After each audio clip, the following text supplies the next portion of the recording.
Hi and welcome to the channel. My name is Heiko.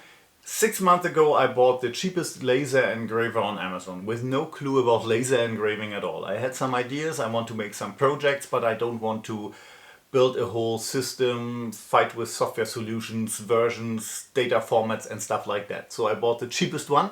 I show you what I did with it, some example projects and my experience with it. So you can decide if this kind of tool might be something for you or not.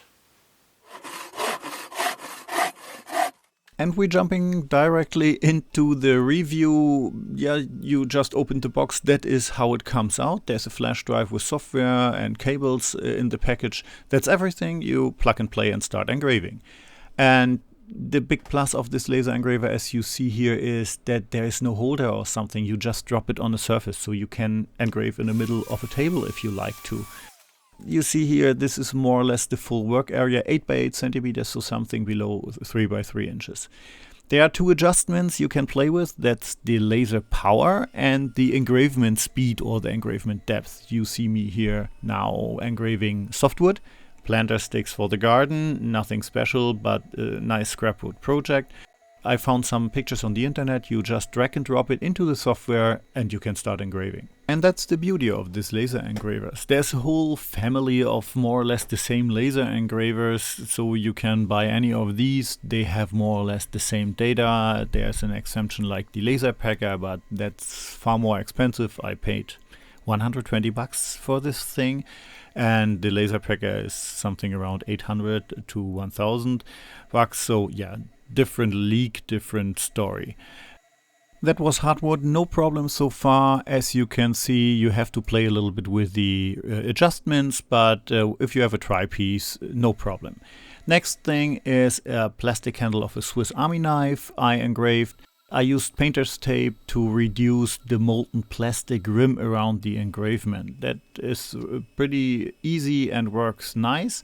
But as you can see, the engraving itself is not it's not popping out. And I filled it with color, and I show you, that's the bonus of that video, I show you how I did that. And it is incredibly easy to do that. So you just take model color, like for some plastic models, stuff like that.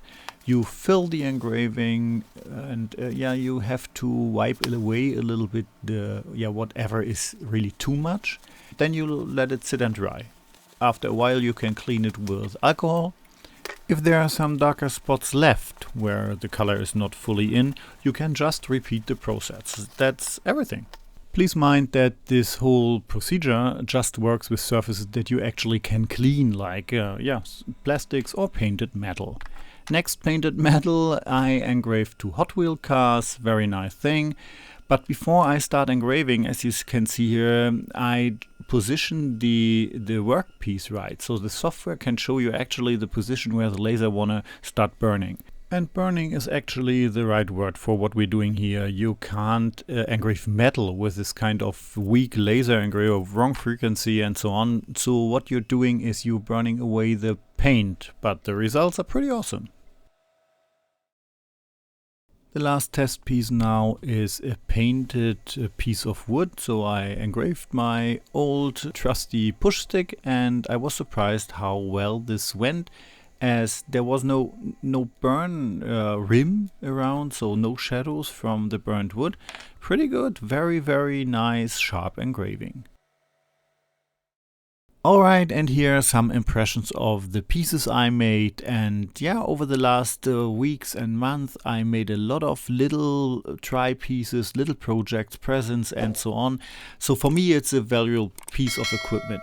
It is a nice, easy access to the world of laser engraving without caring about software issues, data format and all that stuff. So it's just plug and play right out of the box. I hope you liked that video. You could see what it is possible with this little tiny slow thing. And if you have any questions, let me know. Leave me thumbs up, some comments, and I hope I see you next time around here on the channel. Happy crafting.